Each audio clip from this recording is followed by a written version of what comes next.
Hello दोस्तों, स्वागत है आप सभी का आपके अपने डिजिटल प्लेटफॉर्म पहले एजुकेशन पर। मैं आपके साथ आपका दोस्त मनीष सोनी। एक बार जितने भी साथी हमारे साथ जुड़े हैं उन सभी साथियों का मैं तहे दिल से आभार व्यक्त करना चाहता हूं। तो आज हम चर्चा कर रहे थे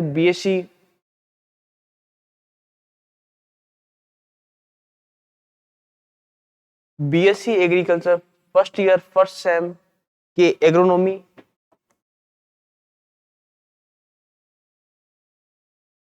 एग्रोनॉमी सब्जेक्ट्स पर लगभग हमारे 7 टॉपिक कंप्लीट हो चुके हैं।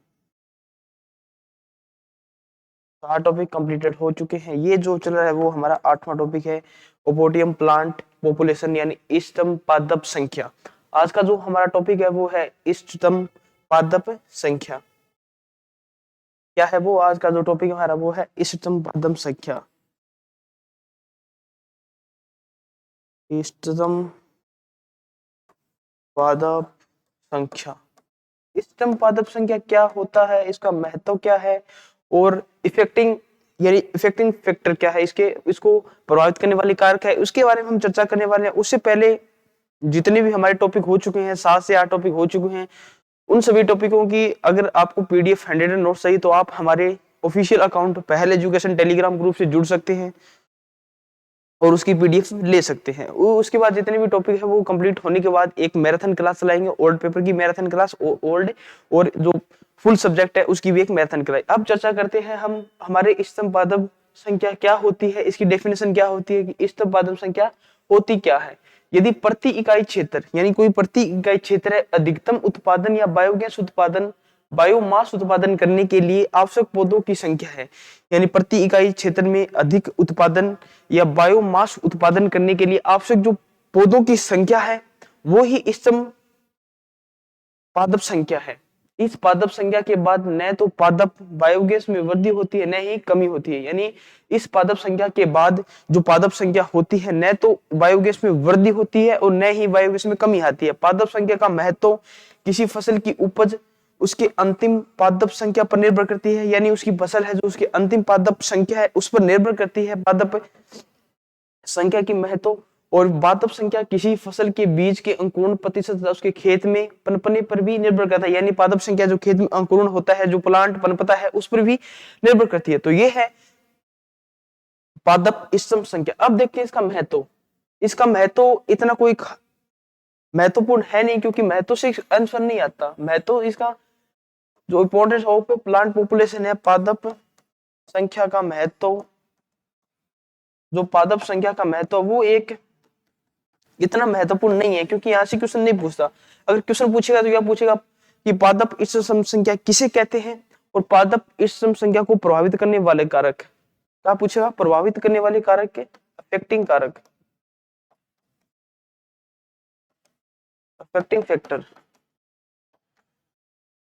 इफेक्टिव फैक्टर से यहाँ से क्वेश्चन पूछता है कि इसके इफेक्टिव फैक्टर कौन से, तो वो देखते हैं कि इसके इफेक्टिव फैक्टर कौन से। इसके इफेक्टिव फैक्टर है जो दो प्रकार के इफेक्टिव फैक्टर है, एक तो है जेनेटिक इफेक्टिंग फैक्टर और फिर है एनवायरमेंटल इफेक्टिव फैक्टर। एक तो है अनुवांशिक कारक।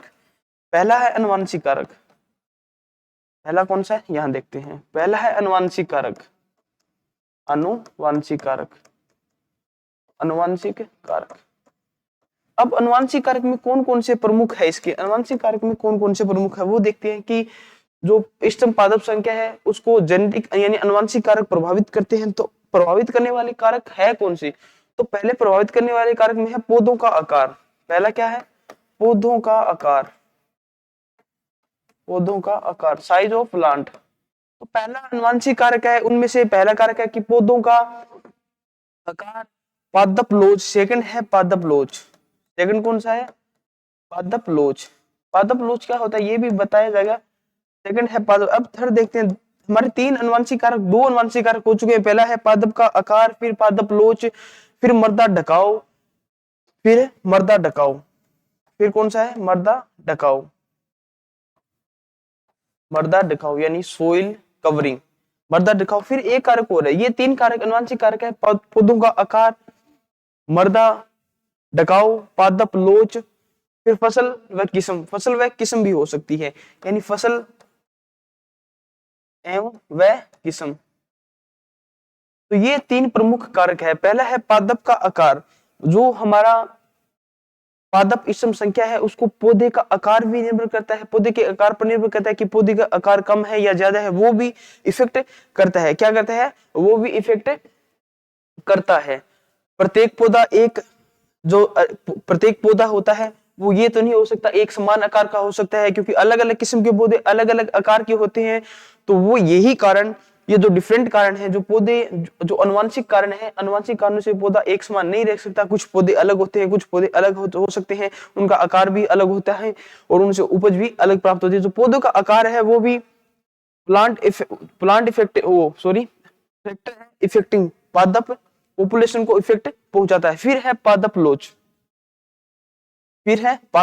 यानी पादप लोच होता है कि जो पौधे वृद्धि करते हैं, जैसे बाजरा वृद्धि सीमित वृद्धि करता है, बाजरा सीमित वृद्धि करता है तो उसे कम क्षेत्र की आवश्यकता होती है। जो असीमित वृद्धि करते हैं जैसे कपास, असीमित वृद्धि करते हैं जैसे कपास, तो कपास को अधिक क्षेत्र की आवश्यकता पड़ती है। जो पौधे सीमित वृद्धि करते हैं उनके लिए पादप लोच कम होता है, जो सीमित वृद्धि करते हैं उनके लिए पादप लोच कम होता है। जो असीमित वृद्धि करते हैं जैसे कपास, उनके लिए पादप लोच अधिक होता है। ये है पादप लोच। फिर है मृदा ढकाव।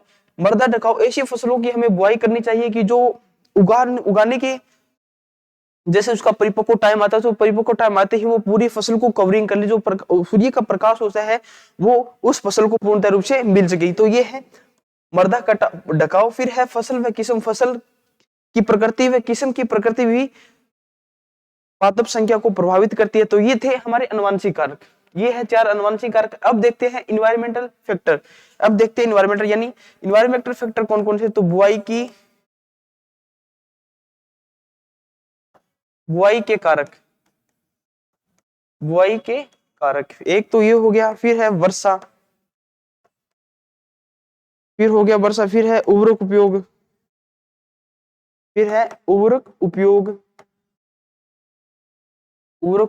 फिर है हमारा बीज दर।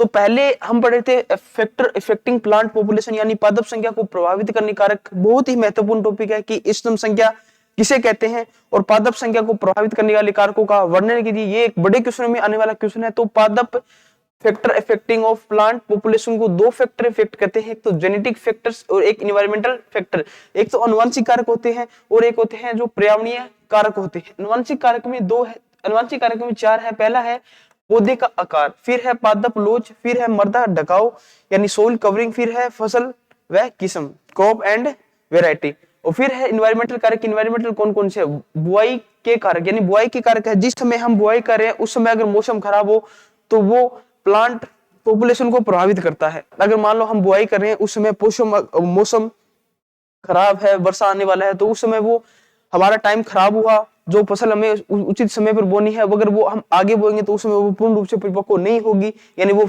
एनवायरमेंटल उसे नहीं मिलेगा। तो ये भी बुआई के समय भी होता है। और वर्षा भी प्रभावित करती है, और उर्वरक का उपयोग भी प्रभावित करता है। जिस प्रकार मान लो कि किसी फसल को कम उर्वरक की आवश्यकता होती है तो उस टाइम हम अधिक उर्वरक देते हैं, तो वो उर्वरक देना, कम ज्यादा उर्वरक देना भी इफेक्टिंग होता है। फिर है बीज दर। बीज दर भी बहुत अधिक इफेक्ट डालती है। मान लो कहीं किसी फसल में अगर जैसे चावल में है, चावल में छिड़काव विधि में 100 किलोग्राम प्रति हेक्टेयर देते हैं, तो लेकिन कई बार वहां पे 60-70 से किलोग्राम प्रति हेक्टेयर भी बीघा की दी जाती है। तो ये भी बीज दर भी इफेक्टिंग करता है, प्रभाव डालता है। तो ये कारक थे एनवायरमेंटल कारक, और जो ये कारक है वो है जेनेटिक कारक यानी अनुवांशिक कारक। तो ये कारकों में आपसे क्वेश्चन पूछ सकता है, कारकों से आपसे पूछ। अब देखते हैं एक क्वेश्चन है हमारा सीड रेट आता है यहाँ पे, सीड रेट निकालना, यानी सीड रेट निकालना, वो बताते हैं वो सीड रेट निकालना। कि सीड रेट निकालने का फॉर्मूला क्या होता है, ये क्वेश्चन पूछा जाता है। बीज दर सीड रेट निकालने का क्वेश्चन पूछ लेते हैं, या फिर जो आपके प्रैक्टिकल्स होते हैं उसमें प्रैक्टिकल दे देते हैं कि टेस्ट वेट आपको पता होना चाहिए किसी फसल का, और अंकुरण जर्मिनेशन परसेंटेज भी पता होना चाहिए इसके लिए। तो सीड रेट देखते हैं, सीड रेट निकालने का फॉर्मूला जो हमारा है, सीड रेट निकालने का फॉर्मूला क्या होता है, सीड रेट निकालने का वो फॉर्मूला हम देखते हैं। सीड रेट निकालने का तो पहले हमें जर्मिनेशन परसेंटेज पता होना चाहिए, फसल का जर्मिनेट परसेंटेज हमें पता होना चाहिए। जब तक फसल का जर्मिनेट परसेंटेज हमें पता नहीं होगा तब तक हम सीड रेट नहीं निकाल सकते। तो पहले प्लांट पॉपुलेशन होती है, पहले क्या होती है, प्लांट पॉपुलेशन यानी पादप संख्या into number of seed, number of बीजों की संख्या इनटू पहले plant population into number of seed, फिर है टेस्ट वेट। टेस्ट वेट भी हमें पता होना चाहिए कि फसल का टेस्ट वेट क्या है, टेस्ट मतलब इनटू 100, यहाँ पे है 100, थोड़ी इस साइड में लिखते हैं थोड़ा। सीड रेट निकालने के लिए फॉर्मूला पूछ लेते हैं, आपको प्रैक्टिकल में भी पूछ लेते हैं, अगर क्वेश्चन में भी दे सकते हैं कि सीड रेट निकालने का फॉर्मूला क्या है। तो सीड रेट निकालने का फॉर्मूला देख लीजिए, सीड रेट निकालने का फॉर्मूला ये है सीड रेट। अब इसको कैसा निकाला जाता है, इसका फॉर्मूला क्या होता है, तो वो फॉर्मूला देखते हैं। पहले आएगा plant population, plant population into फिर number of seed, number of seed यानी नंबर ऑफ सीड क्या है, उसके बाद में आएगा, यानी आप जब सीड रेट निकाले हो तो उसमें आपको टेस्ट वेट और वो जर्मिनेशन परसेंटेज जरूर पता होना चाहिए। जो किसी भी फसल का आपका निकाल रहे हो, जब तक आपको ये दोनों चीज मालूम नहीं है तब तक आप सीड रेट नहीं निकाल सकते। तो अब आएगा टेस्ट वेट। टेस्ट वेट आपको बताएगा कि टेस्ट वेट कितने बीजों का भार होता है, तो वो आप कमेंट बॉक्स के माध्यम से बता दीजिए। अब है इनटू 100, इनटू 100। अब यहाँ आएगा 1000 इंटू 1000, एरिया है जो 1000 इंटू 1000, एक बीघे के अनुसार निकालें तो 1000 इंटू 1000। और फिर आएगा यहाँ पे जर्मिनेशन परसेंटेज यानी अंकुरण प्रतिशत, अंकुरण प्रतिशत। ये है सीड रेट का फॉर्मूला, यानी पहली प्लांट पॉपुलेशन आएगी, पादप संख्या आएगी, फिर नंबर ऑफ सीड कितने बीज, नंबर ऑफ सीड बीजों की संख्या आएगी, फिर टेस्ट वेट आएगा कि टेस्ट वेट उस फसल का टेस्ट वेट कितना है, फिर इंटू 100, फिर 1000 इंटू 1000 अंकुरण प्रतिशत, 1000 इंटू 1000 अंकुरण प्रतिशत। ये फॉर्मूला लगाकर हम किसी भी फसल का सीड रेट निकाल सकते हैं यानी बीज दर निकाल सकते हैं। तो आज की क्लास में हमने जितना भी पढ़ा वो बहुत ही महत्वपूर्ण पढ़ा, क्योंकि यहाँ से बड़ा क्वेश्चन आने की संभावना रहती है। जो आपका प्रैक्टिकल होता है उसमें एक 6 नंबर का आपसे क्वेश्चन पूछा जाता है कि किसी भी फसल की सीड रेट निकालिए, तो उसमें आपको सीड रेट निकाल के एग्जामिनर को दिखानी पड़ती है। और सीड रेट निकालने के लिए आपको बहुत सबसे ज्यादा इंपॉर्टेंस ये है कि आपको जर्मिनेशन परसेंटेज पता होना चाहिए, उससे पहले उसके बाद में आपको टेस्ट वेट पता होना चाहिए। जब तक आपको ये दोनों पॉइंट आपके माइंड में है तो आप सीड रेट निकाल सकते हो, अन्यथा आप सीड रेट नहीं निकाल सकते। तो आज हमने पढ़ा पादप संख्या को प्रभावित करने वाले कारक और इष्टतम पादप संख्या किसे कहते हैं। इसका महत्व इतना इंपॉर्टेंट नहीं है जितनी पादप संख्या किसे कहते हैं, इसकी डेफिनेशन इंपॉर्टेंट है। और इसका जो इफेक्टिंग फैक्टर्स जो है, जो दो कारक है, जेनेटिक फैक्टर और एनवायरमेंटल फैक्टर्स, वो कारक है, वो इंपॉर्टेंट है। तो आज की क्लास में हमने बहुत ही महत्वपूर्ण टॉपिक्स के बारे में चर्चा की और ये एग्जाम की दृष्टि से बहुत ही महत्वपूर्ण है। लगातार क्वेश्चन लगातार पूछे जा रहे हैं, 5 साल के जो ओल्ड पेपर है उठा के देख लो, लगातार इनसे क्वेश्चन पूछे जा रहे हैं। एक बार जितने भी साथी इस वीडियो से जुड़े हैं वो साथी चैनल को सब्सक्राइब कर दे, शेयर कर दे, लाइक कर दे। और तब तक सभी साथियों को जय जवान जय किसान। मिलते हैं साथियों अगली नेक्स्ट क्लास में। धन्यवाद।